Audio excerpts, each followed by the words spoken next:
جاتا ہے، آنے والی نسلیں بھول جاتی ہیں۔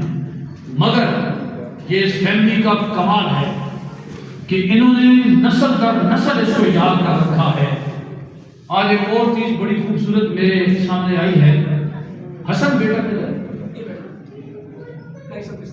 اچھا، اس نے حسن بیٹے نے قرآن مجید حفظ کیا ہے اور اپنے دادا جی کی وہ جو یاد ہے، جس مقصد کے لیے انہوں نے اس بلڈنگ کو بنایا تھا، اس مسجد کو بنایا تھا، اس کو خوب انداز سے زندہ کر دیا ہے۔ اب یہ ایسا چراغ جلا ہے کہ اس ایک چراغ کے ساتھ آپ دیکھیں گے کہ مزید چراغ جلتے چلے جائیں گے۔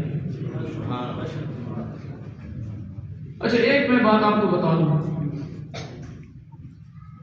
دنیا میں جو لیڈرز ہیں یا جو ادیان ہیں، جو مذاہب ہیں، وہ اپنے مذہب اور اپنے دین کے حوالے سے بعض چیزیں بطور چیلنج پیش کرتے ہیں۔ عیسائی ہیں، ہندو ہیں، یہودی ہیں، سکھ ہیں، باقی دیگر مذاہب ہیں، بدھ مت ہیں، وہ اپنے دین کو سچا اور کھرا ثابت کرنے کے لیے بعض چیزیں بطور چیلنج پیش کرتے ہیں۔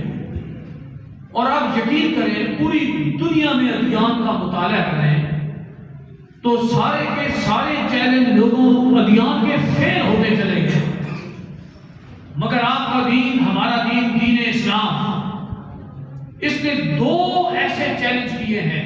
بہت سارے چیلنج ہیں جو کامیاب ہیں، مگر میں دو چیلنج سے بہت متاثر ہوں۔ دو ایسے چیلنج کیے ہیں جن دونوں پر اثرات پیدا کرنے کے لیے دنیا میں پاور موجود ہے اور مزید وہ پاور مضبوط ہوتی چلی جا رہی ہے۔ دین اسلام کہتا ہے کل نفس ذائقۃ الموت، تیرے پاس اگر جان ہے تو تو نے موت کا پیالہ چکھنا ہے۔ اب یہ دین اسلام کا چیلنج ہے۔ حضور جب یہ اعلان فرما رہے تھے تو کیا حضور سمندروں میں تھے؟ کیا حضور آسمان کی بلندیوں پر تھے؟ کیا حضور جراثیم کو اور ان کی جو خلیے پھر رہے ہیں ان کو دیکھ رہے تھے؟ حضور کے علم میں ہر بات تھی۔ سو اسی چیلنج کو فرمایا کل نفس ذائقۃ الموت، ہر روح نے موت کا پیالہ چکھنا ہے۔ وہ سمندر کی تہ میں جان ہے یا آسمان کی بلندیوں میں جان ہے یا ہمارے جسم کے اندر جراثیم ہے یا ہماری اس فضا میں پھیلے ہوئے جراثیم اور مختلف روحیں ہیں، ہر روح نے موت کا پیالہ چکھنا ہے۔